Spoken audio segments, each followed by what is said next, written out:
Hello and welcome to episode 74 of Foreign Correspondents, a podcast that brings you interviews with journalists around the world. I'm Jake Spring, a foreign correspondent with 11 years' experience in Brazil and China. This episode is one for the Bears. I spoke to Gloria Dickie, the author of the book 8 Bears. Gloria also happens to be my coworker. She's a climate and environment correspondent for Reuters based in London. While we both work on climate, Gloria and I have very different career stories. Gloria has been an environment reporter for more than a decade, deciding to focus on the environment before it was seen as a highly desirable beat. She spent most of that time as a freelancer. This was by no means easy, and her story is really one about persevering. The word I kept using in the interview is precarious. At one point she was broke and living out of her car, that is, until the car broke down. Yet, in the midst of all this, she conceived and reported a book. As the title 8 Bears might suggest, it's about the world's 8 bear species. She traveled to India, China, Vietnam, Peru, and Ecuador, in addition to the U.S. and Canada, to tell the stories of the world's few remaining bear species and how they are under threat from humans. Only once the book was written did she join Reuters as a full-time staffer. If you're listening to this episode right when it comes out, you can still pre-order 8 Bears on Amazon or via your local bookstore. Or you can buy it when the book comes out on July 11th in the United States and August 25th in the United Kingdom. It's gotten some great reviews and is sure to be one of the biggest environmental books of the year. So if you care about cuddly bears or about biodiversity, go check it out. So now, without further ado, here's my conversation with Gloria Dickie, a climate and environment correspondent for Reuters and author of the book 8 Bears.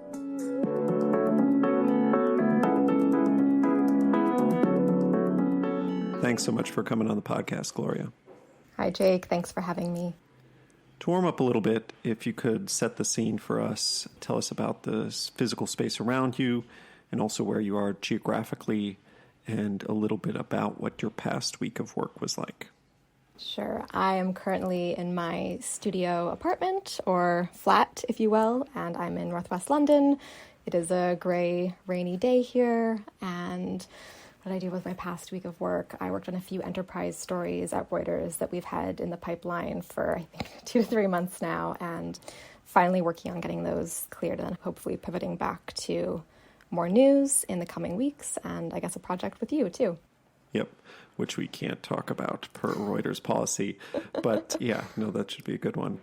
Okay, and yeah, we'll get into more what your job is today a little bit later in the podcast, but a big point of the podcast is to let people know how you got to where you are today. And I like to start way, way back at the beginning. If you could tell us where you were born, a little bit about what growing up was like, and if anything planted the seed of interest in journalism early on. So I was born in the other London, Ontario, Canada, and grew up there. Much less cool than London, UK, although we do have the Thames River, we have Piccadilly, Hyde Park, other kind of markers of an inferiority complex. There's also a Paris, Ontario nearby. Wow. Yeah. But no, pretty general childhood. London's kind of this sprawling suburban hellscape in some ways. Most notably, it's often used as an example globally of how urban planning can fail. So yeah, very spread out, kind of a low city, not much going on, not much nature. I know a lot of people kind of associate Canada with vast wilderness, bears, if you will, but we had none of that. We had squirrels and rabbits, and that was kind of the height of charismatic megafauna, so for someone who wanted to be more in nature. And so I spent a lot of time reading, watching a lot of National Geographic specials. I was very obsessed with Jane Goodall, Diane Fossey. Those were kind of my idols at the time, but was pretty introverted, pretty nerdy. I was thinking before this that I used to spend hours sitting in my backyard trying to photograph squirrels with a 3-megapixel HP camera when digital cameras were all the rage, because that was what I wanted to do. And yeah, and then I guess in terms of journalistic interests, when I went to high school, again, kind of all the same neighborhood, we never moved. It's a very boring childhood. I was in careers class, and we had to do a project looking at a career that maybe we'd want to pursue later in life. And so I'd chosen a zoologist, and we had to kind of look at what would it take to do that job, and what would you have to study and go to school for. And so when I was working on that project, I was like, oh, like this is a lot of math. And to that point, like I'd basically spent most of my life trying to avoid math. So that kind of nixed that dream. But I was using like basically environmental journalism articles to research what would go into being a zoologist. And then I was like, oh, well, someone had to write these articles. Like maybe I could do that, because I was very into writing. And it feels like it should not happen that you discover what you want to do in careers class, but I kind of did, and luckily that stuck, and that was kind of the correct choice. Yeah, so that's kind of my early life. That's cool. And were your parents like outdoorsy people, or you just picked up on it from TV and stuff? No, they were like very indoorsy. My brother as well. He was like he was petrified of bees. So my parents would always like cater to him. So we would never do anything like camping trips. We never really did anything like that. The only exposure that I really got to kind of wilderness was visiting my grandparents lived in Calgary, Alberta. And so we would do a few trips out there when I was a kid. And Banff National Park was nearby, which has lots of cool animals. They have grizzly bears. Although my mother was very paranoid, she like put me on one of those like child leashes, like when you're afraid that your kid might run off and be mauled by a grizzly bear, you put them on a leash. So I think that perhaps also like as my teenage rebellion was kind of to go and chase bears later in life. Sure. But no, they were not. My mom was a secretary at a church. My dad worked for a company that leased photocopiers. So not a lot of like connection to the journalism world or anything in that space. I was kind of, I think, flying blind by the time I got to undergrad. So yeah, where did you go to undergrad? And did you have to, I don't know how it works in Canada, did you have to pick what you were going to study going in, or did you go in and kind of figure it out? Yeah, you had to pick going in. So I went to the local university, which was at the University of Western Ontario. Again, like my parents weren't, there wasn't really like money for me to go elsewhere in Canada, and I was going to be staying at home for when I did my undergrad. And I think at the time I like desperately had wanted to go to Oxford and like study English literature. I don't know. I had like bigger dreams than that. Sure. But it was clear that I was going to like the local school. But at the time I didn't know that Western, as it was known, they had actually the only like daily print student newspaper left in Canada, and actually one of the only few in like both Canada and the US. And a lot of Canadian schools don't have like undergraduate journalism programs, and Western did not either. They had like a media and information undergraduate, which is what I majored in. And then I also minored in geography and writing. But because the student newspaper was there, that was like, I think, better training ground than actually having had a bachelor's in journalism. So second year, I very nervously, I was still very introverted, still very shy. And I went to like it was in the student center, and I went up and I knocked on the door and I started volunteering for the paper. I think the very first story that I wrote was about someone who had been killed by their captive tiger outside of London. Yeah. So I was pretty sold, the charismatic megafauna reporting, the clashes between man and nature. And yeah, I kind of became like very nerdy and very into the student paper, and that was kind of where I learned all about journalism. I worked as a news editor and then a features editor, and then once I'd graduated, there were like elections that I ran, and I became editor-in-chief of the paper. And so we published 4 days a week, and we printed like 11,000 copies each time. People from the Gazette, as it was known, like Stuart Thompson, he was my editor-in-chief when I started. He's had a couple Pulitzers at the New York Times now. Oh, wow. So the people who went through the paper, like people became speechwriters for the Prime Minister. It was a really kind of formative training ground, I think, for young Canadian journalists. Yeah, that's very cool. And I mean, being editor-in-chief of a school newspaper, like where I went, like we also had a daily paper published 5 days a week. I mean, it basically was the editor's life. Was it the case for you too? Yeah, very. I mean, we would start at like 8 a.m. and we'd send it to the printer at like 10 p.m. at night. So that was my life for a full year. And even like when I was in school with classes, you'd run to your classes, you'd be running around campus. The campus itself was very much a microcosm. Like people were very engaged with student politics, and people were very engaged with the student newspaper. We had a staff of like 25 student journalists who like received an honorarium, and we had 3 full-time people, deputy editor-in-chief and managing editor. So it was very much like your own little pretend kind of world. And, you'd spend all of your time, you'd go drinking, you'd be in the office playing like Nintendo on breaks, you'd be like reporting, there'd be people trying to get scoops. So yeah, it it was a really great time in my life to do that. And I think it opened a lot of doors for me just by doing that versus if I had gone to a program that had, maybe you do an undergrad in journalism, but you wouldn't have like that full hands-on experience. Yeah, for sure. That's great. And yeah, I definitely would also advocate for that because I didn't study journalism. I just learned it all at the student paper. So same deal for me. Newspaper nerds unite. Yeah. So by that point, I mean, you're pretty sold, I imagine. Did you graduate headed straight into journalism or what happens? No. So I was doing my undergrad at the time of like the financial recession. So even like a few years after that, there were not a lot of jobs available. I also, like, the major hurdle to me was being in Canada. The Canadian media scene still is, like, quite limited because you're next to the U.S. All the jobs are in the U.S. Your own media scene is quite dwarfed by that. Canadians consume U.S. media. There's really not a very vibrant scene for magazines, for online news. Like, basically, people go and they work for the national broadcaster, and that's kind of where the road ends. So I desperately wanted to leave Canada.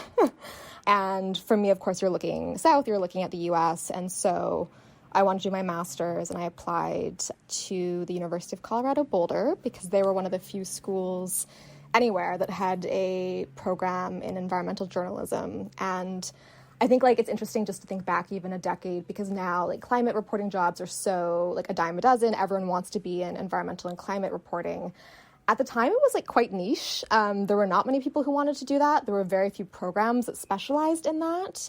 We kind of had, like, Al Gore, Inconvenient Truth come out, but this was still years before the Paris Agreement. I feel like climate reporting was kind of seen as, like, this fluffy, like sustainability, like green household products. There was, like, the green blog.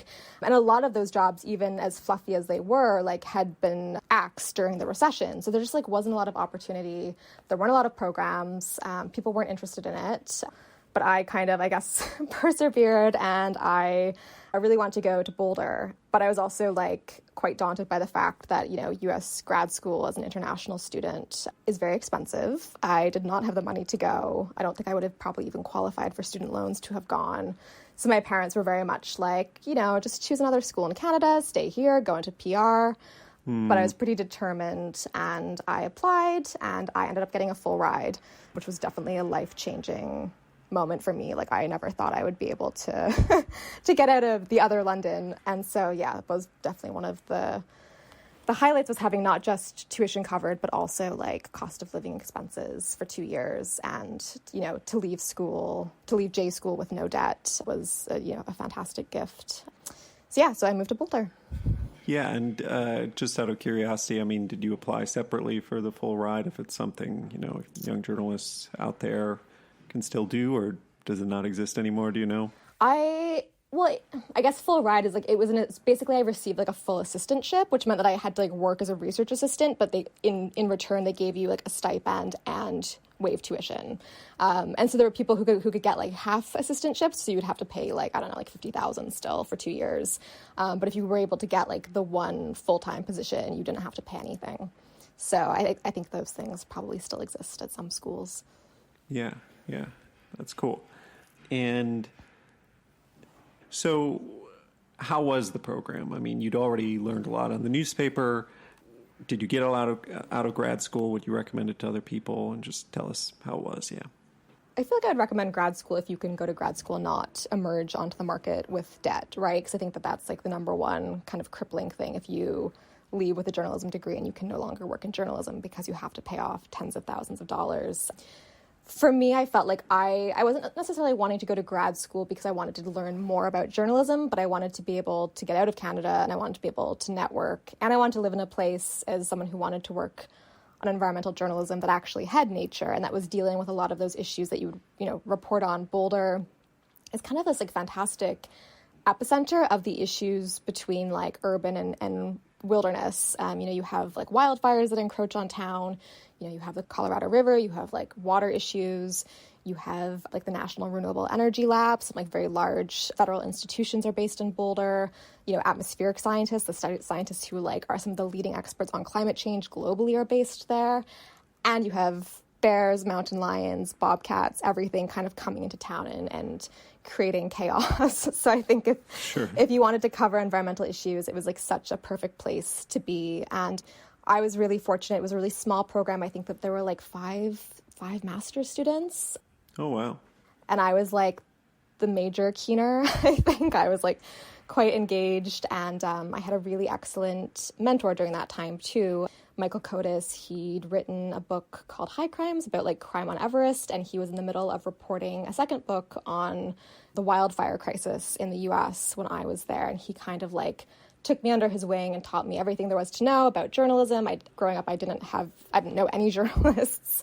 So like being able to like have that mentorship with him, he took me, I think one spring we drove out to Arizona, and he was reporting on the death of the 19 Granite Mountain hotshots who'd been killed in a wildfire, and just kind of being able to watch how he worked and like how he networked with people and how he built sources. He really taught me like the relationship aspect of journalism. And so for me, like that was such an invaluable experience that maybe like the program itself, like the classes weren't necessarily the most enriching, but being able to have someone kind of guide me into journalism like that was completely invaluable. And yeah, Michael Kotis, I've talked to him once. He wrote the book Mega Fire, which I've been meaning to read but haven't gotten around to. But super nice guy. So, and yeah, I mean, that sounds familiar, that, it's all the things that come along with both undergrad and grad school that are often the most beneficial rather than the classes themselves and the things you end up remembering.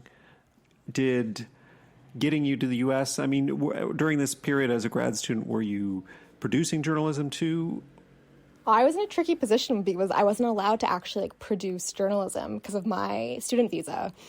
Basically, my entire career has been like, and I think there's a lot of journalists who can relate to this, but you're kind of at the mercy of whatever passport and visa you have. So I could basically study, I could like do some internships through the student visa that I was on, but I couldn't like publish and freelance at the same time, which I know a lot of journalists do when they're in grad school. So I was a little bit hamstrung by that. And then when you got out of school, did you stay in the U.S. or what happens then? I interned at National Geographic. My master's program was 2 years. And so the summer between 1 and 2, I went to DC and I interned at the magazine and, fulfilling my childhood dream. But I kind of felt like Nat Geo it did not live up to my expectations in terms of like what I pictured that job to be like. It was the summer of 2014, so it was right before Nat Geo was acquired by Fox and then eventually now acquired by Disney. But it was just like a very desk-based place. There was a lot of like, you work for Nat Geo, like this is like, reward in and of itself. And so up until that point, I'd really wanted to work for National Geographic, and that kind of like shattered that, I guess, like rose-colored. It wasn't like a terrible experience, but I wasn't like, oh, this is what I want to do. I was kind of observing that the people associated with National Geographic who were doing cool things were all freelance journalists. So I kind of came back to my second year thinking about that more. And then right upon graduation, I went and did another internship with High Country News magazine, which is based in this little like podunk mountain town called Paonia on the western slope of Colorado. And they cover issues, mostly environmental issues affecting the 11 western states. And that was a really great internship. I learned a lot about like the Rocky Mountain West. I did more reporting on bears there. And then at that time, it was a 6-month internship, and this was 2015. Again, like climate change, environmental issues, not very high on the agenda. But what did happen at the end of 2015 was the Paris Agreement. And so I was kind of scouted by James Baylog. He's a Boulder-based photographer for National Geographic, and he was the subject of the documentary Chasing Ice, which chronicled his work basically setting up time-lapse cameras at the world's glaciers to monitor their retreat over years. And he was one of the first photographers to really visualize climate change, which sounds funny now because like there's so many ways to show climate change. But like 15 years ago, like it was actually quite difficult. There was like some fires, but like ice was like the main visual mechanism for climate storytelling. And so he was kind of a leader in that space. And he was going to Paris. He was going to be giving presentations. He wanted someone to come with him. So he asked if I'd go to Paris with him for the climate talks. And so I did that, spent like 3 weeks, kind of running around the city, following negotiations, showing like the protests that were happening.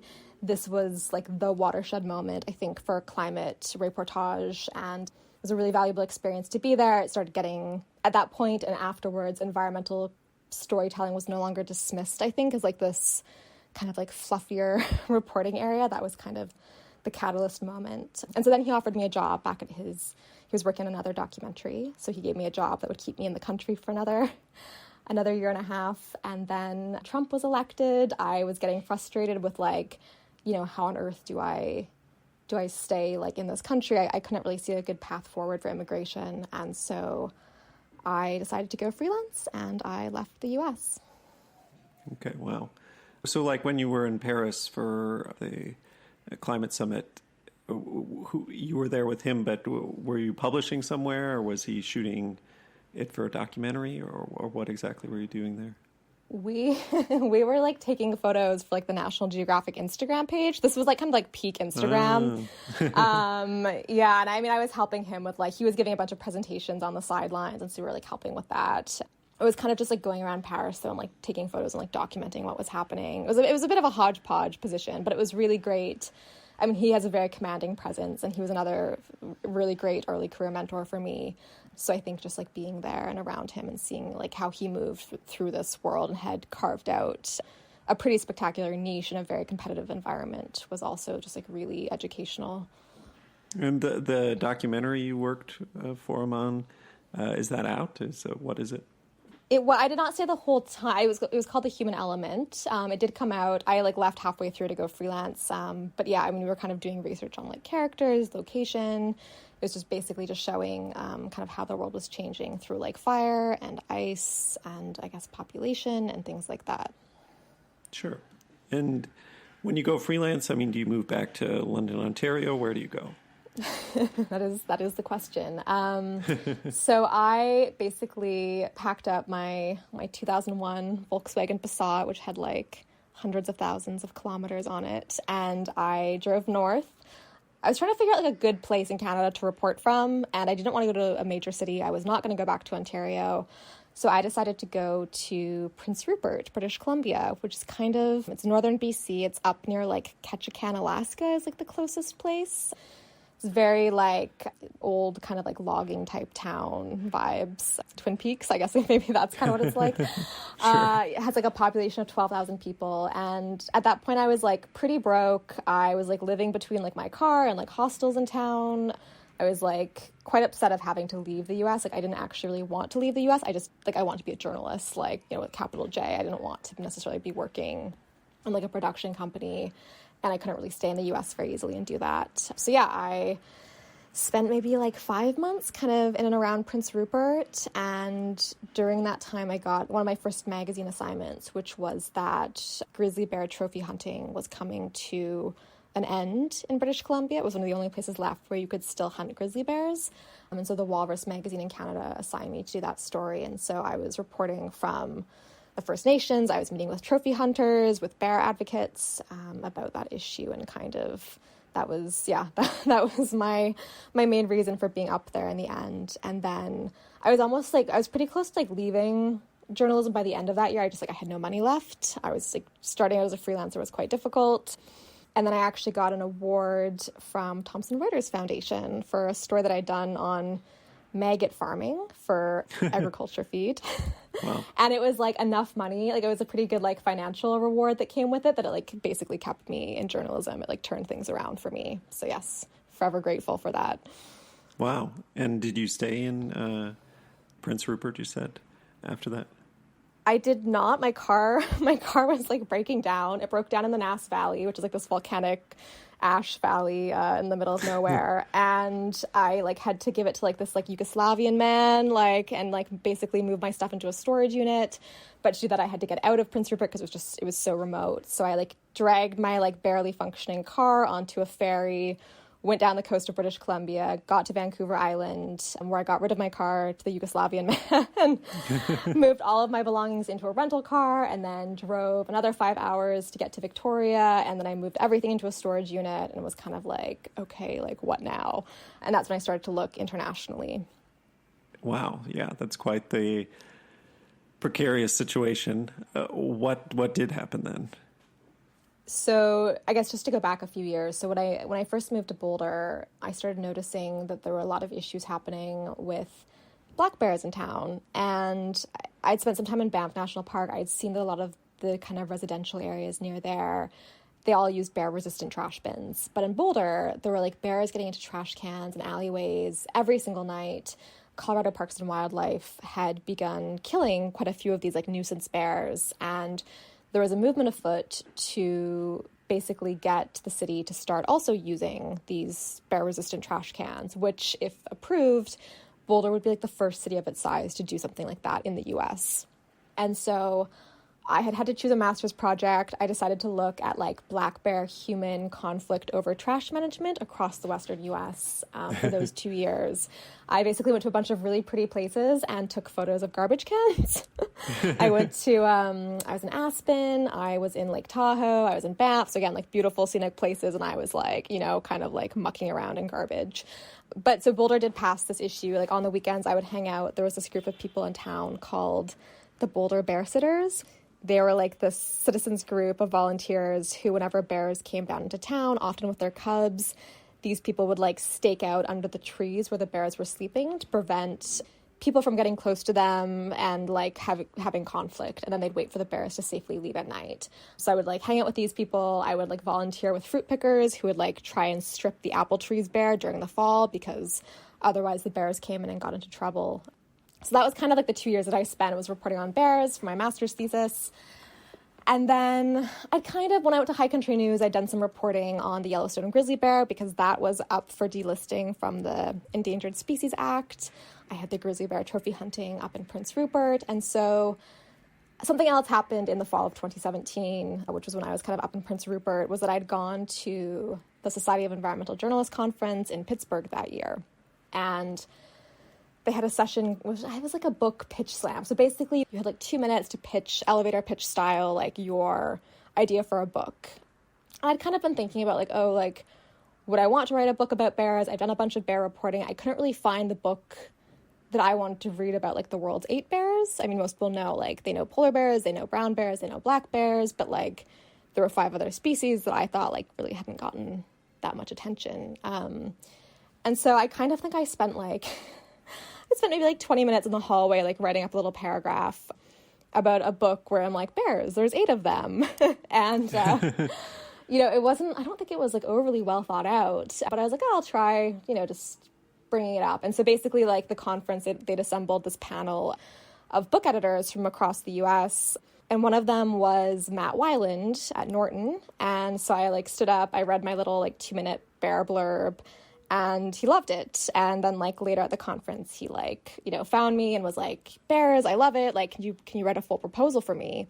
And he like gave me a bunch of like books that he like had that he thought could be a useful example.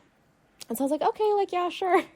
But again, like living in my car, like up in Prince Rupert, wasn't really sure where to go from there. I went back to Michael Kotis, who I mentioned earlier, and he connected me with his agent. And he's like, you should get an agent first. Like, if you're going to write a proposal, like, you want to go the agent route. So basically for the next 6 months after I'd left after I'd left Prince Rupert and had landed in Victoria and was kind of like, I was kind of like bumming around. I was in Iceland, I went to Svalbard, I was in China, which I can get back to, but I was working on this book proposal about a book that would essentially look at the crises facing the world's 8 remaining bear species and kind of using each bear as a narrative vehicle to explore a different environmental issue.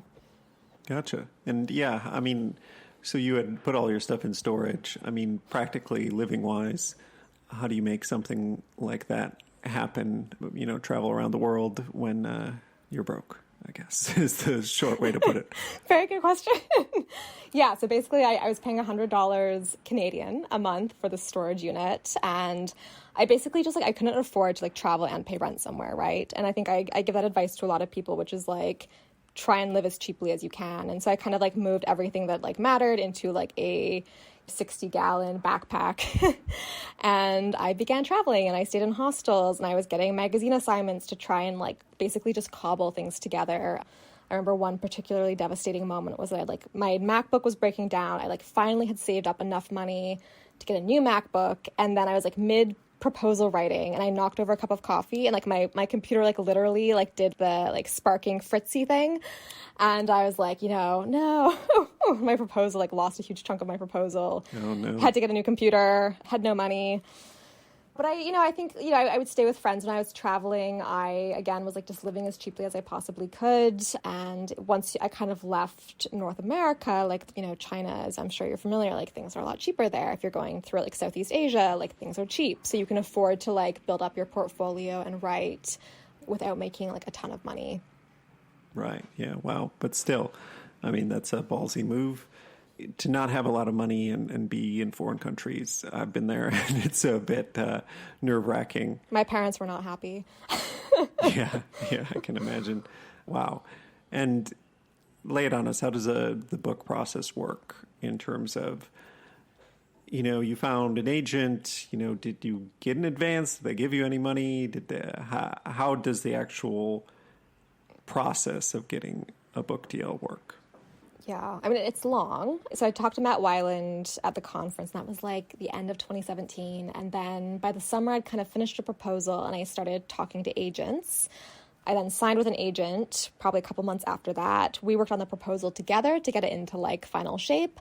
And then she took it to auctions, which means like you have several publishers bidding on your book. And I think like Penguin came in, and Matt at Norton came back.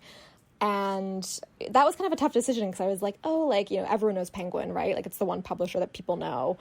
But I felt like Matt, he had such like a shared vision for the book, and he was so like eloquent and gracious and kind. And I was just like, this is like the person who I want to work on the book with. Some of my favorite books were Norton books. David Quammen's Spillover. I was like a big fan of like how they do environmental nonfiction. So basically, I think between like my first meeting with Matt and signing with Norton was about a year-long process. And then they give you a chunk of your they split the advance into like 3 chunks, right? So it's like an advance, like quotation marks. You get like a small chunk of that to begin, and then you get like the next chunk upon the submission of the first draft, which in that case was like years later. And I'm still waiting for my 3rd chunk, which is upon publication this summer. Wow. So yeah, you have like a very small pot of money to basically, especially if you've pitched like an ambitious book in terms of travel, you have a very small pot of money to like operate with.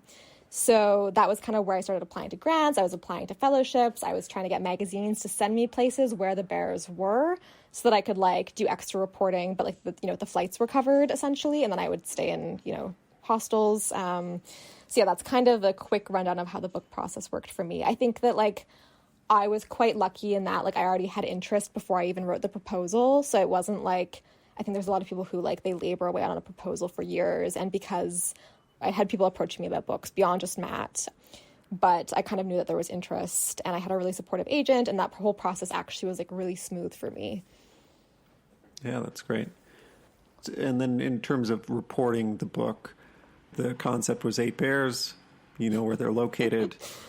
How did you order things, or how did you approach it? Were you like, I'm going to spend a month on each bear, or was there any structure going into how you plan to tackle this? Yeah, I mean, basically bear by bear, right?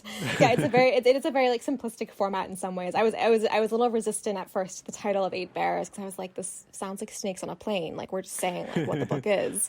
Over time, it grew on me. I think Matt was like, no, it's like the book 4 fish. I was like, okay, but. Yeah, that was kind of like where I think finding an editor who like shared your vision was really important, because I'd had other editors, they wanted to like frame it where you would have multiple bears per chapter, but it would be around like the environmental issue versus like moving through the book bear by bear. And in terms of like the order and like the reporting, like it was just kind of like as it happened. So China was the first place that I went. And that was because a magazine, the Air Canada in-flight magazine, those days, the heyday of magazines, sent me to China to do a travel piece about panda tourism. And the editor was really kind. She knew that I wanted to do this book. And so she was like, we'll get you to China, and like feel free to just tack on things afterwards, and you can like do this, fluffy, quite literally, story for us. And then you can like stay and do more reporting. And I was like, that's great. So I did that. I was in China for just over a month reporting on pandas. Yeah, I was like, who would pay for a flight to China? That's expensive, but it's an in-flight magazine. Obviously, they can put you on a plane. Exactly. And Air Canada went to Sichuan, so they wanted to like promote that. Wow. So yeah, I had a really fabulous time reporting on pandas. This was before the book was actually even sold. I was still working on my proposal during this stage, but I was kind of gathering string on pandas at that time. And then in January 2019, I got a grant from National Geographic to go and report on sloth bears in India. So I went there for a couple months, and that covered the sloth bear chapter. I wrote a short piece. Anything in particular? Oh, go for it. That National Geographic wanted to know. Did you want some fun sloth bear facts? Sure. Yeah, I wrote a short story for them, but basically sloth bears are the world's deadliest bear. So I was looking at human-wildlife conflict, as it relates to habitat loss with sloth bears. They're quite aggressive bears, but also they just live near a ton of people, right? Polar bears are also aggressive, but they're not living alongside a billion people, whereas sloth bears are in many cases. So I was kind of traveling through rural villages, speaking with people who'd been mauled by these bears. Often they would be mauled while they were gathering, mawa flowers, which they used to make liquor. They'd be gathering firewood, tendu leaves for cigarettes, and they'd be kind of distracted looking at the ground. A bear would also be there. These bears fight tigers.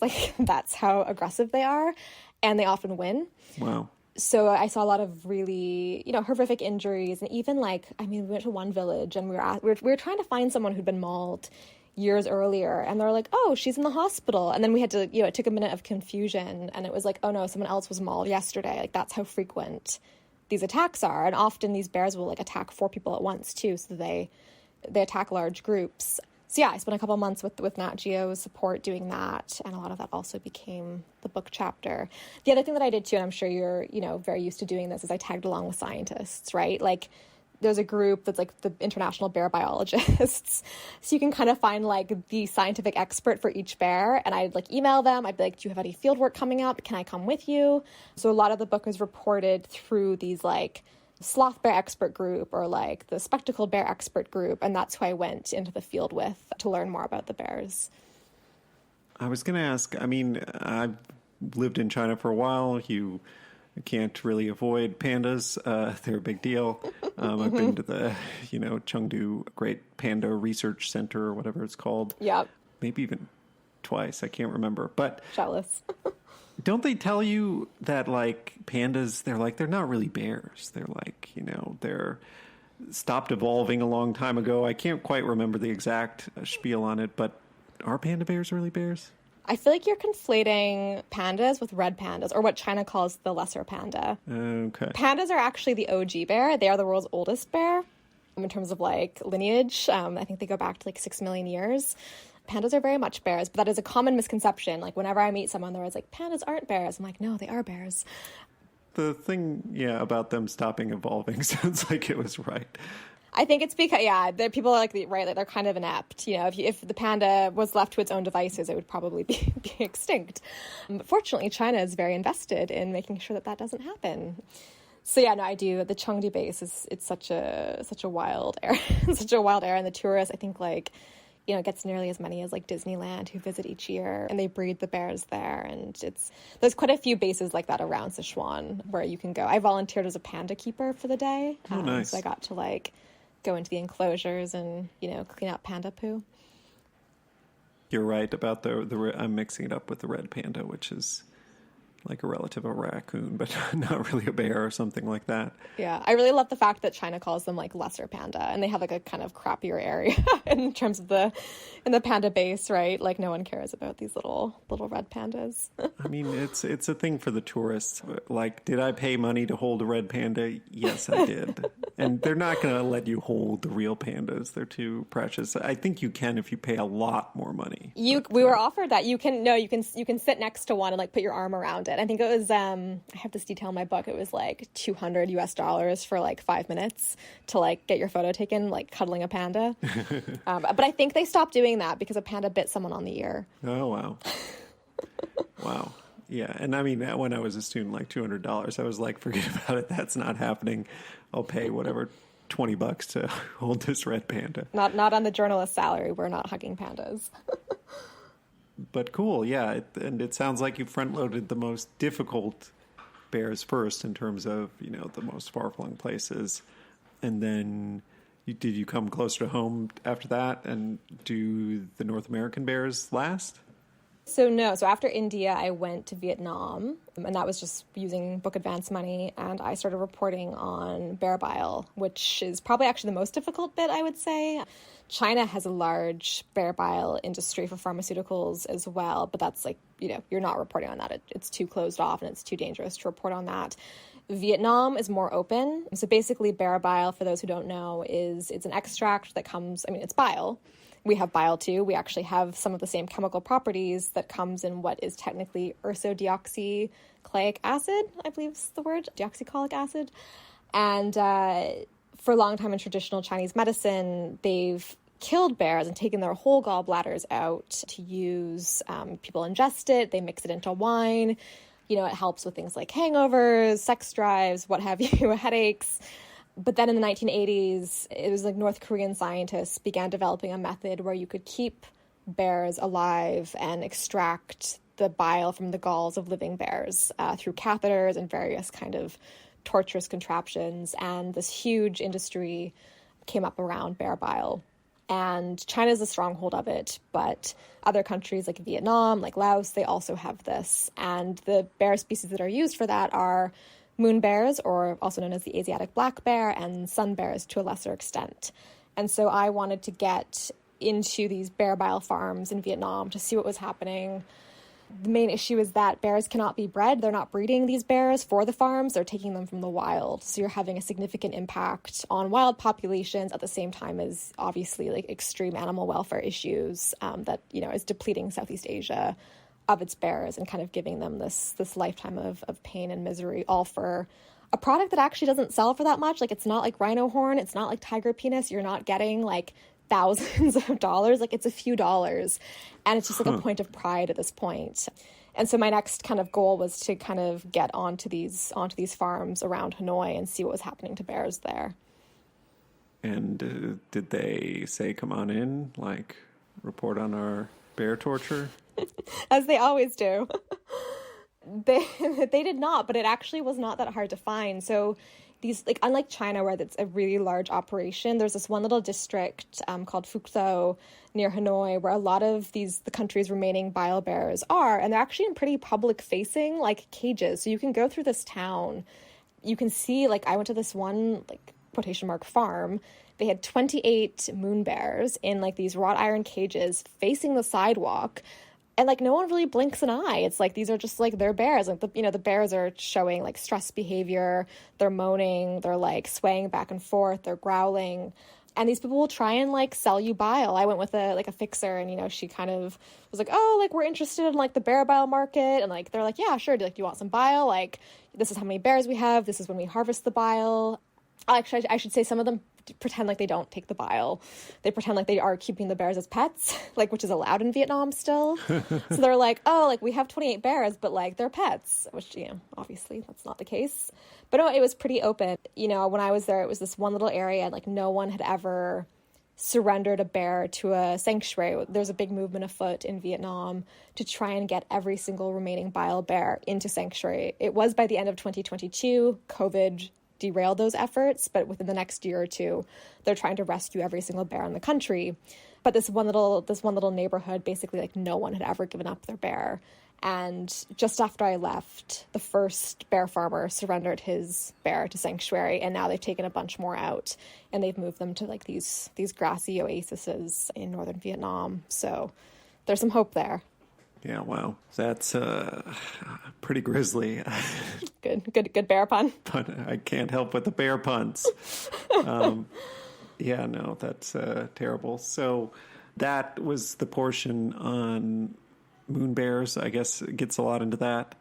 And sun bears, yep. And then I went back to North America. Gotcha. By this point, I imagine you've done the book proposal, which is what, like, I used to work at a literary agency a long time ago. It's like, what, a table of contents, a couple chapters, and just enough to sell the book, right? Yep. Yeah, the book had sold by the time that so right before I went to India, I'd sold the book. So India, Vietnam, and everything that followed. I went back, I forgot, I went to Peru and Ecuador after Vietnam to do the spectacled bear, or the Andean bear as well. So by the time I was doing that travel, I had part of the advance to fund that leg of the book. And you go to Peru then before you go back to North America? Yes. Okay. How was that? It was good. It was good. So the bears there being, this is a little closer to home for you. I know we've talked about cloud forests and the impacts on cloud forests quite a bit. But the spectacled bear, or the Andean bear, lives in the country's cloud forests all the way up to the Paramos, like the kind of grassland areas. And they are facing habitat loss from agriculture, but also some concerns about climate change, which is shifting where the cloud forests are. And scientists don't know why these bears, they won't go down into the Amazon. Like, they don't want to drop further down in altitude, which they should, because like there's tons of food there. So the scientists that I went with were trying to figure out why these bears basically like weren't utilizing the Amazon and what climate change could mean for the bear's future if its habitat in the cloud forest continues to shrink. I mean, I am curious. You said, I looked at, the first few pages of the book and like some of the description of it. And, it says, oh, there's only 8 bear species left. And I'm like, is that a little? Were there a lot more bear species before? Does the book get into that at all?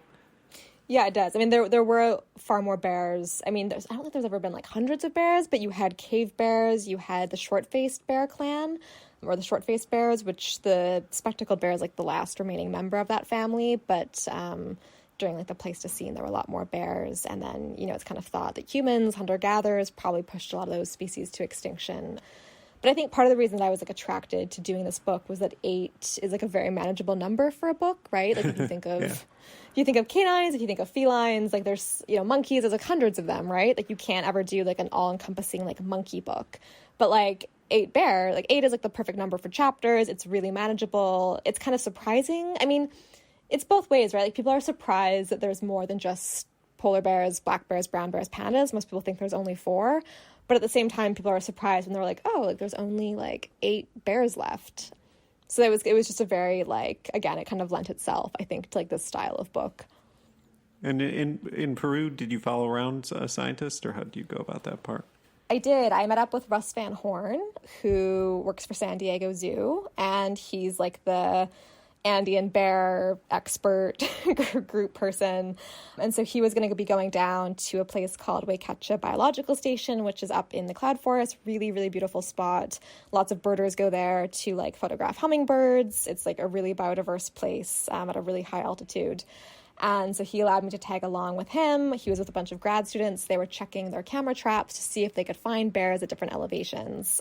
And he's kind of the person who's leading that effort. He was quite fun too, because like we talked more about like the mythology around Andean bears. I'm like moving between Andean bear and spectacled bear, but it's the same species. Gotcha. And kind of the some of like the mythology, like they have like this thing called the akuku. I don't know if you've ever heard of it. No. Which in some of these like indigenous Quechua cultures is like this half bear, half man figure that like steals women away. There's festivals where people dress up as the akuku and like climb glaciers. So there was a really interesting, like, I guess, kind of anthropology angle to that as well. Yeah, cool. Okay. And then, I guess, we're going through the book. I hope I'm not spoiling too much, but why not? We keep going. So then you go back to North America, and you have, 3 more bears to knock out there? Yeah, 3 more bears. I mean, I'd been in Churchill, Manitoba a few times for polar bears intermixed with all of these trips. So like, it's not a totally like, chronological order, but I'd spent some time up in kind of this subarctic town with one of the southernmost polar bear populations, looking at, of course, they're the icon of climate change. I'm sure you've written polar bear stories. And the bears around Churchill or Western Hudson Bay, rather, they're projected to be one of the first groups of polar bears to go extinct because of climate change and the loss of sea ice, which they hunt from. So I'd gone with some scientists, Andy DeRoche, Jeff York, Polar Bears International, the people who are kind of like the Goliaths of polar bear research. And, we saw bears being hazed away from town. I'd interviewed someone who'd been attacked by a polar bear in Churchill. It's really, I mean, even just in like the past 5 years, I think the population's dropped down from 800 to like 600 bears again. Like it's plummeting pretty quickly. And it's also like, the main area for polar bear tourism too, right? Like you have these giant kind of Hummer-like school bus vehicles that go out on the tundra that bring wealthy tourists, lots of like oil tycoons, to be honest.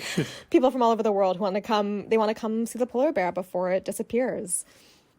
And so I did that. I did the polar bear reporting. I then went to Yosemite was like my final stop. I went to California. I went back to like my OG interest, which was black bears and garbage, of course. And Yosemite was like this really interesting example because they had basically over a century developed this population of black bears that was totally dependent on human food, and they had turned it into a source of entertainment. In like the early 1900s, they had like bear shows where they'd put like bleachers up around like dump sites, and tourists would come to watch the bears eating. They basically just like created total chaos. There was like an article in the San Francisco Chronicle that was like, back in the day, visiting Yosemite was a descent into bear mayhem. Like, that's how bad things were. Hundreds of cars were being broken into for food. Tons of bears were being killed. They were in the campsites. Like, when they closed the dumps, the bears moved into campsites. Up until, like, you know, kind of the 2000s, like, the Yosemite was just, like, this total menagerie mayhem, basically, with black bears and campers. And so I basically went to Yosemite to talk to people to learn about how Yosemite turned things around and actually became kind of a global model for human-wildlife coexistence. Okay, cool. And I think that just leaves grizzlies, or did you do those already? This is a tricky question, Jake. So I had done some reporting around Yellowstone. And so at this point, we are reaching like December 2019. I had planned to go back and brush up my reporting on Yellowstone grizzlies, which I'd done in 2015. I was planning to go in like spring 2020 to go back to Yellowstone. I think we all know what happened in spring 2020. Mm-hmm. So I basically had to rely on some of my earlier reporting and doing a bunch of phone reporting during COVID to finish off my grizzly bear chapter, sadly. Yeah, that was a bit of a painful one. You know, I was very lucky in the timing. Like, I basically finished, you know, most of the bears, and I just had a little bit left.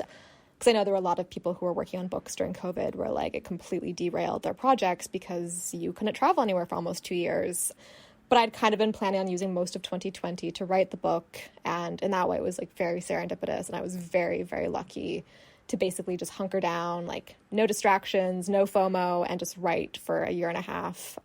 But yeah, so the grizzly bear was brown bear, because grizzly is a subspecies of bear.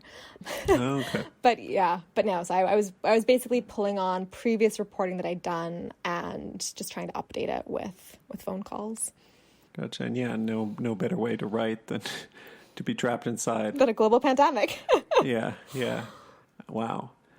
And how was the writing? I mean, was it torturous? Was it flow pretty easy? How'd it go? I'd say torturous. And I'm not sure how you are, but like I got into journalism where I really liked writing more than reporting. Initially, I was like super shy. I like reporting and speaking to people was something that I really had to work at getting over, but I completely dreaded it. And then at some point that kind of switched, and I think I'm still at this point in my career where like I really love reporting and speaking with sources and like being out in the field and like coming up with ideas compared with the writing aspect of journalism. So for me, like reporting the book, while it was stressful and it was really long days and it was emotionally and financially taxing, writing was like this very isolating process filled with like a lot of self-doubt. I'd never written a book before. I hadn't done something that was like 100,000 words, and it became, I'd kind of just like, I went to a co-working space. I would like get there at 7 a.m. I would like have my coffee. I'd try and write like 500 to 1,000 words per day. The next day I would like rewrite what I did the previous day plus an additional 500 words. And that was kind of just like my life, like, 6 days a week for a year and a half. But no, I mean, I think like when I submitted my first manuscript, I was like, they're going to reject this. It's so bad. And like no one was like really reading the book. Like I was kind of just in my own headspace. So yeah, I found the writing aspect like very difficult, which is, kind of partially led to why I joined Reuters, because I was like, ooh, a wire, like 400 words max, After doing like 100,000, I was like, I do not want to do like this long form for a very long time again. So yeah, that's how I felt.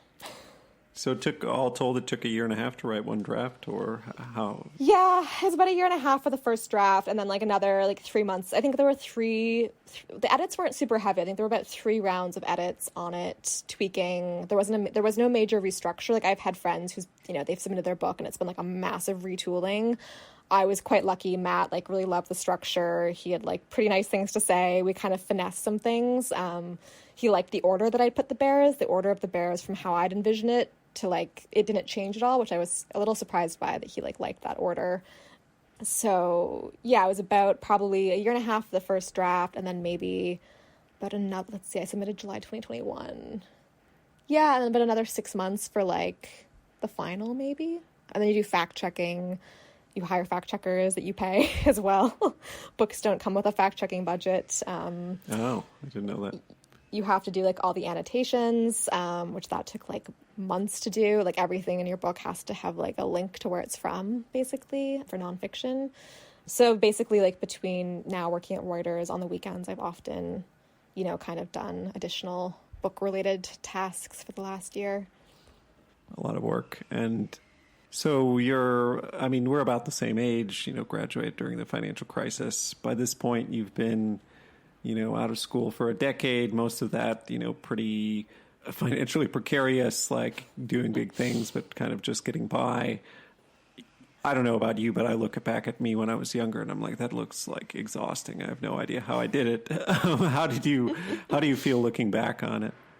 Yeah, it's a good question. I mean, I feel proud of being able to have made it from like London, Canada to London, UK. Definitely a step up. I think that like by the end of reporting the book, I was like quite burnt out. It's like, I think I'd calculated that I'd slept in like 102 different beds one year. Like that's basically moving every 3 days. I was so exhausted. I was getting into my 30s. I was having back pain. I think all of those things are very true. And then I landed at Reuters, which has been, it's been a nice change of pace from that kind of constant hustle. But I also think that I think a lot of people should try freelancing and like early in their career, because I don't think that you want to do it later. And I think you learn how to hustle quite hard when you're freelancing, and like being very scrappy and coming up with ideas and like how to build relationships, because that's what freelancing depends on.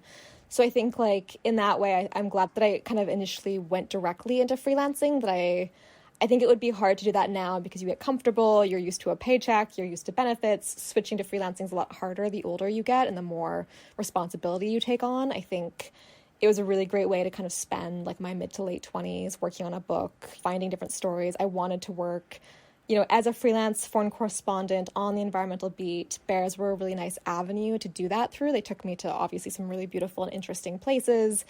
Whenever I'd go there, like I wouldn't just be reporting the book, I would do other stories as well, which I didn't mention, but I would, look for example, when I was in Peru, like they had this huge project going on where they had this like giant curtain strung up in the canopy to basically mimic what would happen if the clouds disappeared and how the forest would change. So I did a story for like PRI about that. I did stories about tigers potentially getting COVID in India for the New York Times. Like I did a lot of like, I loved the ability to like travel to different places and find really interesting people doing really interesting things. And then scientists often different threats facing the natural world and biodiversity.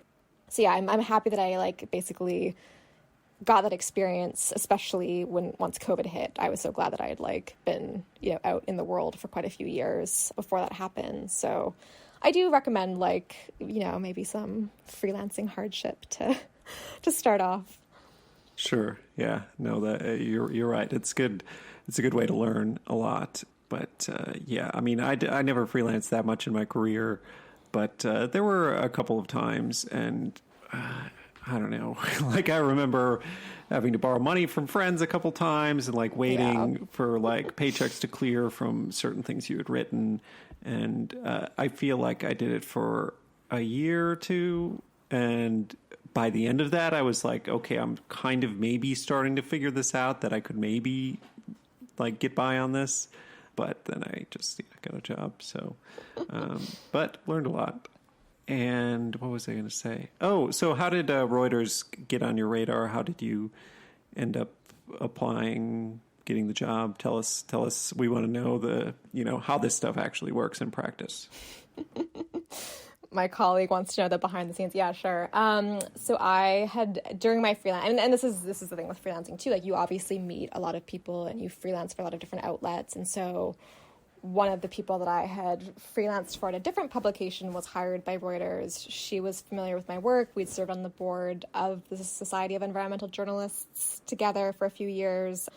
I think too, like the environmental journalism scene is like, it's a very small niche, especially in the US. Like everyone kind of knows everyone.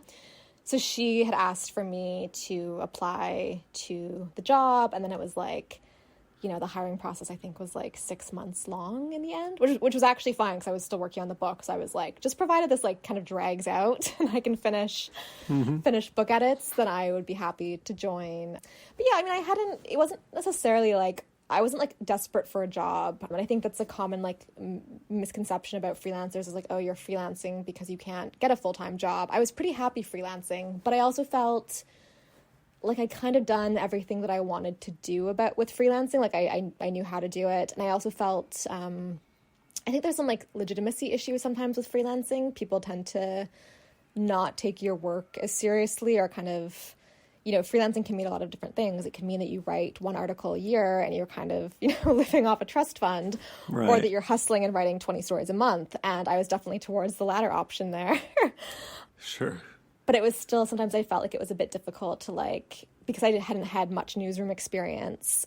You know, I wanted to have a different challenge. I wanted to have colleagues, you know, like you.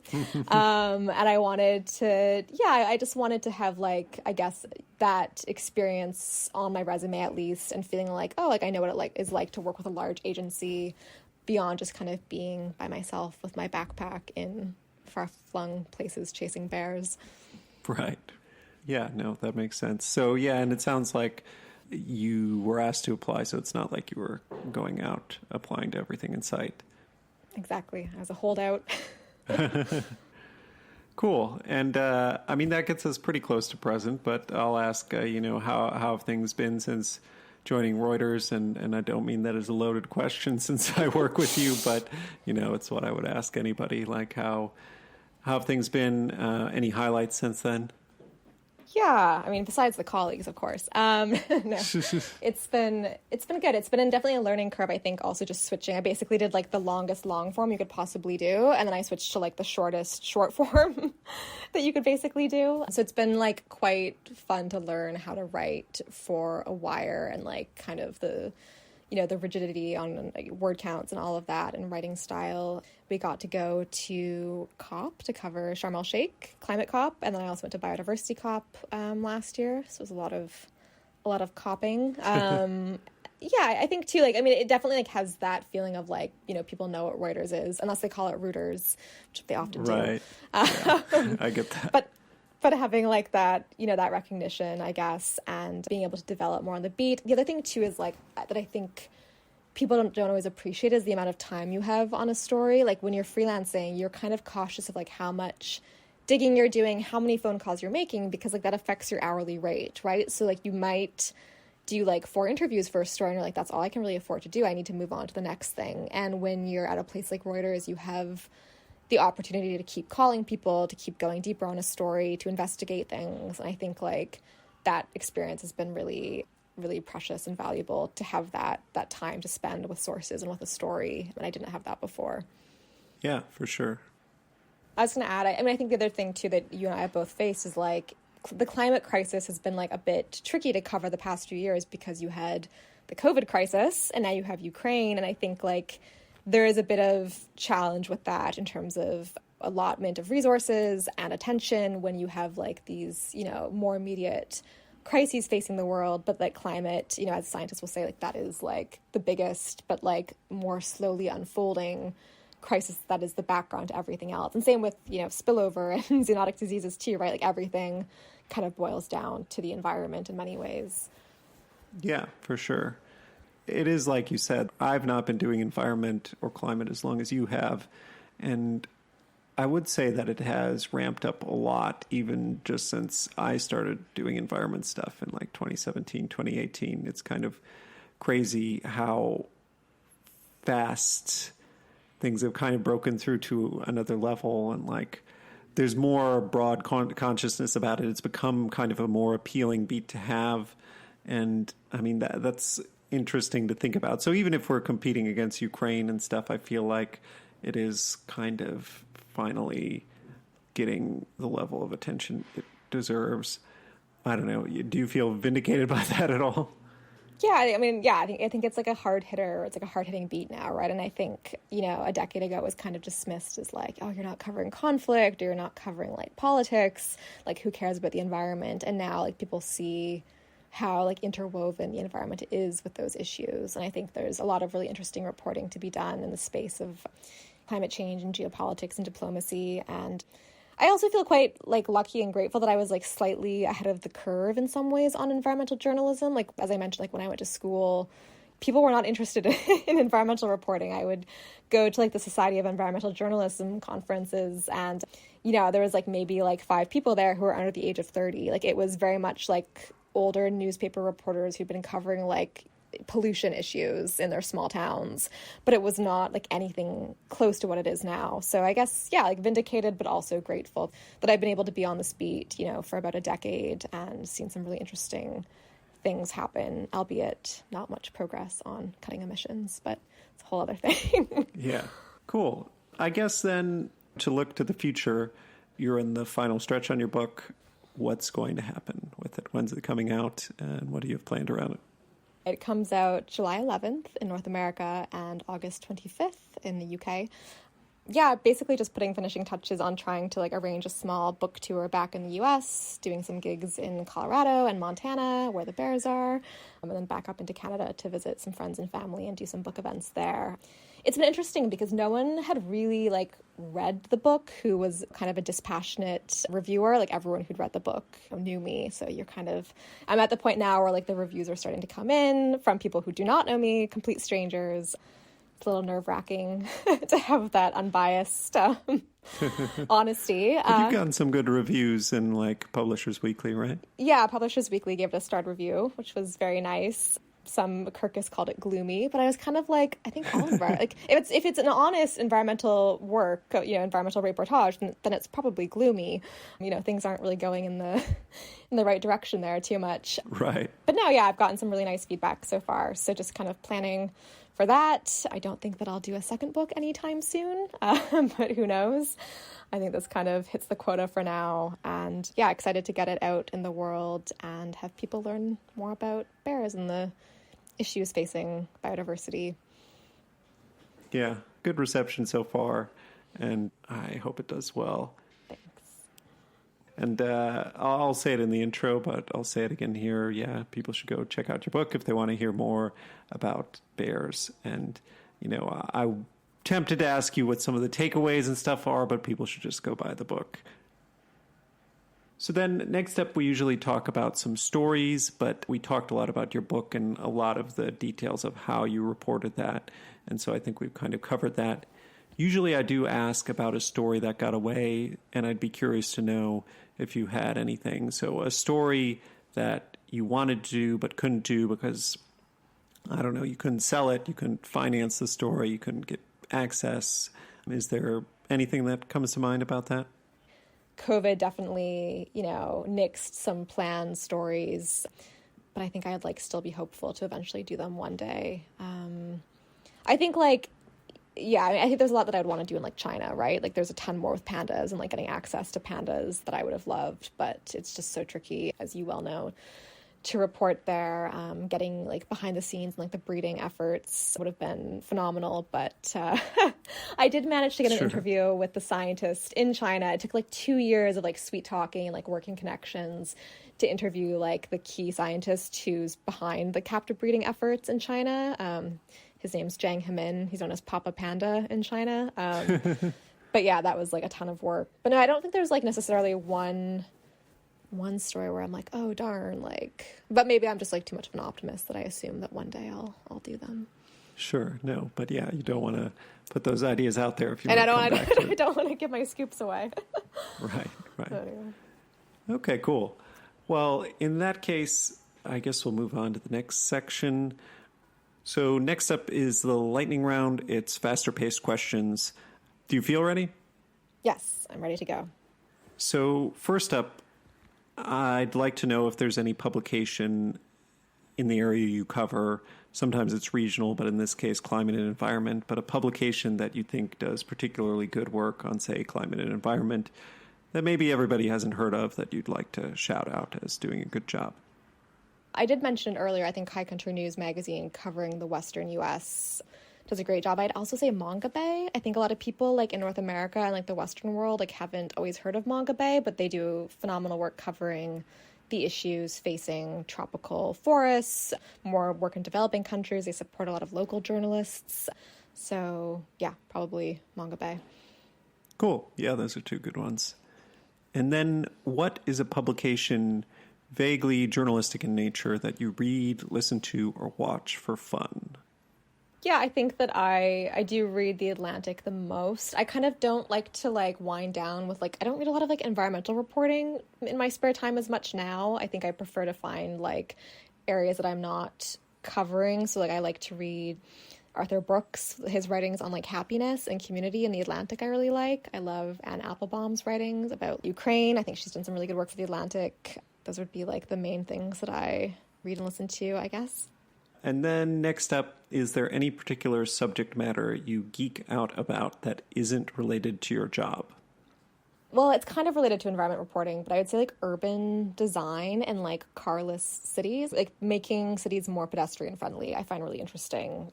And kind of like this revolt against like letting cars into like city centers, how to create more bike paths, how to basically like make cities more livable and more community oriented. I find like anything that's like reporting on that to be really interesting. Yeah. But I mean, there's obviously an environmental element to like getting rid of cars, but I think like, you know, pedestrianizing areas I find quite interesting. If you had to trade places with one journalist living or dead and you would have their career, who would it be? I would say Peter Hessler. I'm not sure if you know him. He was, or he still is, kind of the New Yorker China correspondent, but he's left China. But he wrote 3 books about his experience being in China kind of between the 90s and the 2000s and through this huge period of transformation for the country. He was stationed in Fuling in Sichuan with the Peace Corps in the late 90s, and he wrote his first book, Rivertown, about that experience. He's 100% like my favorite writer. I think he's incredibly talented, and his writing is he's just quite smart. Like he will introduce an idea to you and you kind of forget about it, and then he brings the writing back around with an excellent like nails the landing, bringing it back to the initial idea. But I really like love how he captures the changes in China through like just this one person teaching in this small city. And yeah, I would, you know, trade my left arm to kind of be in China during that period, and you know, having his eloquence and his eyes for things. I think that he is a phenomenal correspondent. Yeah, I know Peter Hessler, not personally, but well. I mean, I would say that, you know, a lot of journalists, young journalists in China are trying to be Peter Hessler. As they should. But it's like, as they should. But I mean, he was there in such a unique time that it's Exactly. kind of a fool's errand to even try. But yeah, he moved back to the U.S. and has been writing about not China stuff. He wrote a great piece a few years ago about running. He's expanded to do just random things for the New Yorker, which are equally good to his stuff he did before, I've found. In Rivertown, if memory serves, there is a scene with bears. He goes to like a weird circus thing in southern China. I'd forgotten about that. Yeah, no, I think it's hard to recreate. It's like, it's more such being envious of like a time period, right? Like I think, as you just mentioned, like being in China now is not the same thing as being in that decade of tremendous upheaval and change. And I think anyone who was there at that time was very lucky. I was thinking about this earlier too. Like I feel like a lot of, you know, the media attention in the 2000s was like the war in Iraq, Afghanistan, but there was definitely like a small cohort of people who went to China instead. And I think like in my opinion, like that was like the place to be as a reporter, to have experienced and witnessed that. Yeah, and I mean, that's what sucked me in when I went there as a student in 07, 08, and yeah, caught the tail end of the boom, and then a lot of whatever it is we're in right now there. What is one thing you wish you could travel back in time and tell your younger self? Take more languages. I know we've discussed this, but I studied French through the end of high school. I was pretty much fluent. And I don't think that I like fully understood like the value of speaking more languages to like the journalistic pathway. And I think that's something that, You know, when I mentioned I didn't really know any journalists, I didn't have entree to that world until I was much older. But I really wish that someone had told me to like keep up with languages. I took German, I took, you know, Latin, which was completely useless. And I really loved taking French, but then I like couldn't get into like the first year class because it was full. So I was just like, oh, never mind. And that's like my biggest regret is like not continuing on with languages, because I did love them, and now I'm like, you know, I can speak some French. I've been taking like some Mandarin, but I definitely recommend like, and you're a perfect example of this, like take as many languages as you possibly can if you want to get into journalism. For sure. And yeah, it's a lot easier to do when you're younger and have a lot of time. And like, yeah, it's hard to imagine. Like, I've invested a lot up front in doing languages, and it gets hard when you're working full time and stuff. Yeah. What is one thing that most people don't know about you? I don't have my appendix. I don't know. It's a very niche thing. I was like I think I mentioned that I was like very obsessed with Diane Fossey when I was a kid, and she had her appendix removed preemptively before she went to like the jungle, you know, to work with the gorillas. And when I was I did not get mine removed preemptively, but when I was 16, it was like gonna rupture, and I was like, oh my God, like this is a sign that I should be like Diane Fossey. So yeah, I don't have an appendix. That's good. Whenever I like, you know, it's good if you're traveling to remote places, apparently. I've heard actually some really harrowing, chaotic stories of journalists and scientists like in Borneo who, like this one guy, he worked with Tim Lehman on like the Birds of Paradise stuff, and he was like, you know, several days away from like a hospital, and his appendix started to rupture, and he very narrowly survived. So yeah, that is a fun fact. Good advice to young people as well. Learn a foreign language, get your appendix removed. Yeah, I hadn't heard that one before. But yeah, now you have me nervous. Like this will happen before this episode comes out. But like going out into the jungle, like what if that were to happen? I don't know. You'll be fine. I'm sure. Take some Advil or something. Yeah. But it's good that it sounds like they caught it before it did burst. Like, so I know at least a couple people who it's taken them by surprise. Yeah, and they have to rush to the hospital. And if you go way back in the back catalog to the Mongabay founder, Rhett Butler, he talks about getting injured. I think it was in the Amazon, and just being like trapped somewhere and like having a difficult time getting out. It's like my worst fear, to be honest. I'm not too like anxious about like certain things, but like being like having a medical issue like by myself somewhere like remote is like my biggest fear. What is your most embarrassing journalism related story? So when I was at High Country News magazine, I had this assignment to go. I was working on a story that was looking at the push by the U.S. government to have more people putting honeybee hives on public lands up in like mountainous areas. Basically, they were like they just wanted more like pollinators. But there were issues, of course, with that because honeybees are an invasive species in the U.S. There were a lot of conservation groups that were like, "How dare you push to have an invasive species on public lands?" I found this like one guy who had a permit for a bunch of hives and colonies up on this mountain top, and emailed him. He was like, for sure, like, let's go up and like, you can come up to the hives, take some photos. So I had like driven my rental car to like the base of the mountain, parked it there, and then like got in his car. We drove like 3 hours up the mountaintop on like, you know, very bad roads. And then we're about to get out near the hives, and he was like, "Oh, you should change into the African bee suit because I've never been stung by a bee." That's a good fun fact too. And so he was like they went in with like no protection, just like the face screen. But he was like, "Oh, because like again, there's no medical assistance for miles. Like you have to wear like this giant African bee costume." So like I stood up like out of the car, I like changed my clothes, like got into this like, you know, it was very hard to operate a camera and take notes with like the African bee suit on, just, you know, suffice to say. But it was great, took some fantastic photos, got some great color, piled back into their car, drove hours down the mountain, got back to my rental car, and they were about to drive away. Like, the sun was about to go down, and I didn't have my car keys with me.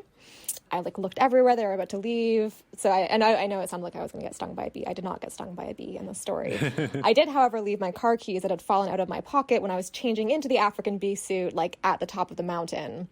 So like this poor guy, Oh, you no. know, it was like my first kind of like field assignment, you know, I'd like he was doing me a big favor, which, you know, like how that position is too. It's like kind of this kind of cautious relationship in terms of like, you know, them giving you a ride, getting access. And just as they were about to leave for the night, go home to their families, I was like, I don't have my car keys. And, you know, there's bears and mountain lions around. And so we had to basically drive hours back up the mountain. Sure enough, my keys were like luckily I found them quite easily, but they were like on the ground by the hives. So yes, I was very embarrassed by that. Luckily, they were very nice. He gave me a bunch of honey. But I just felt like so bad. Like, you know, it was an extra like 5 hours to go back to get the car keys. Yeah, wow. Yeah. Yeah, that reminds me of being a young journalist. My first job, I would lock my keys in my car all the time. I'd go out to report on a story, and I don't know, you're just in a rush or something. And you're flustered. You're a little flustered, right? And you're juggling like your notebooks, your recorders. Like you're just like, you have so many things to keep track of that I think I can totally see how that happens all the time. Anyway, now I don't have a car. Don't have that problem. Then what is the coolest place or situation, or really coolest, weirdest, most surreal situation your job has taken you to? Really, how I sum it up is a pinch me, I can't believe this is my job or my life sort of moment. Can I go back to pandas again? I feel like I'm talking about like pandas in China too Sure. much. But so when we were there, we got access as like the first Westerners to this private nature reserve called like Lao Hagao that was opening up. And there were like a large concentration of pandas that lived in this park. We went in, it was like this beautiful research station. You know, rain was falling softly. It was in the Minshan Mountains in Sichuan. And the next morning, like we'd spent a night there with like all the scientists. There were like golden monkeys outside. The next morning, we went tracking for wild pandas. We did not see any. No one really sees them.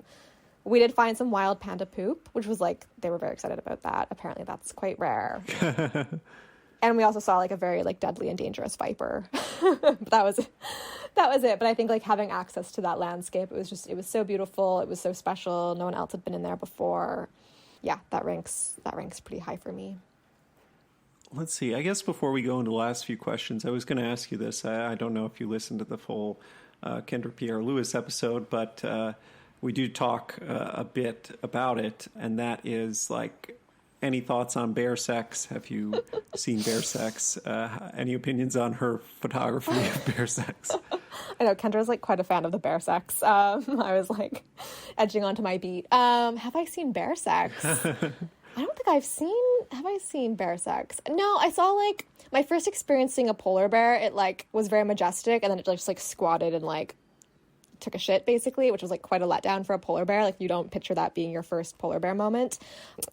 But sex, I mean, the pandas are like, they're quite hard to breed, right? Like they're fertile for like 24 hours or something per year. Yeah, that's what I was thinking, if you had been able to witness them trying to breed pandas, but maybe they keep that pretty closed off. Well, they do artificial insemination too. There was like these very graphic color illustrations or like photos of like a panda being inseminated in like the Chengdu base.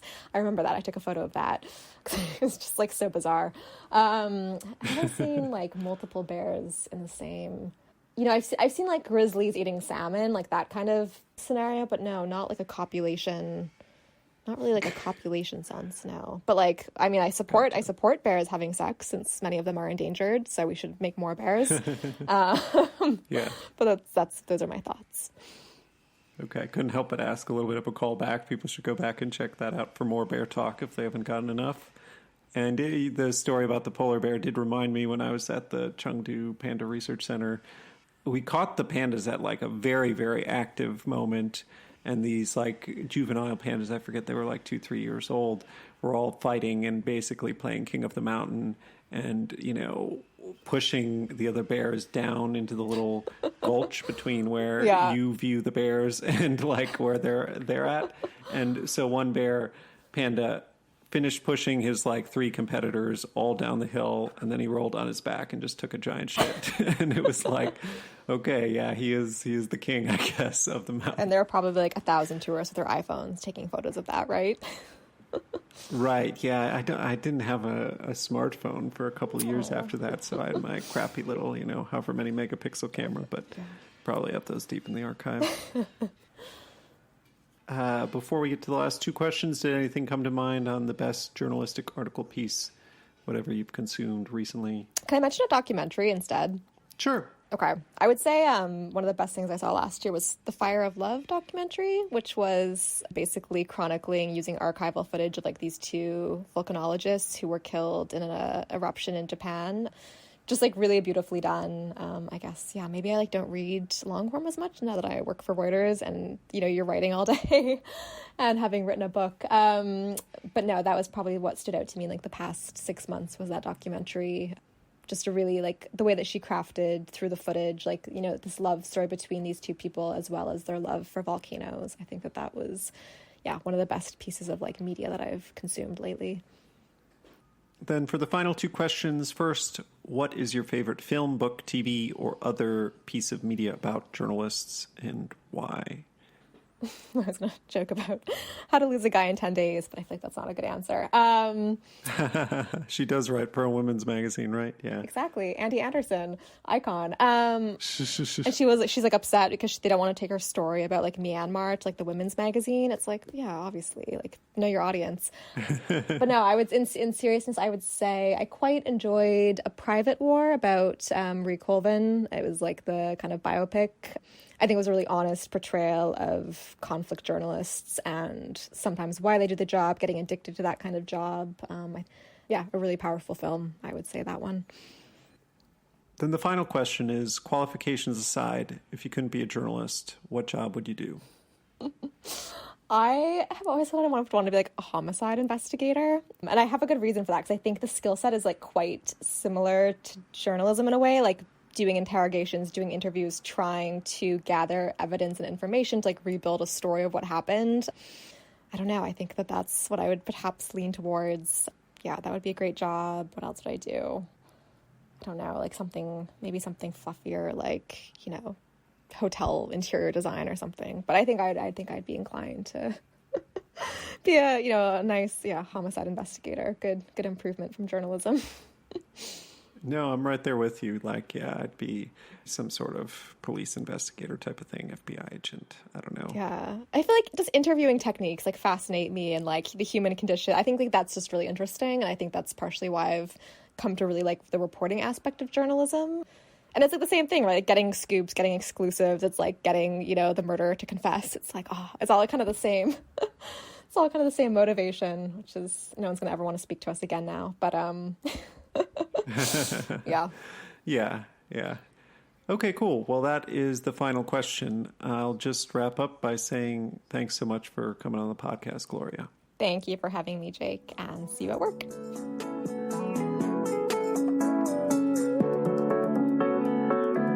That's our show. Thanks for listening to my conversation with Gloria Dickie, a climate and environment correspondent for Reuters in London.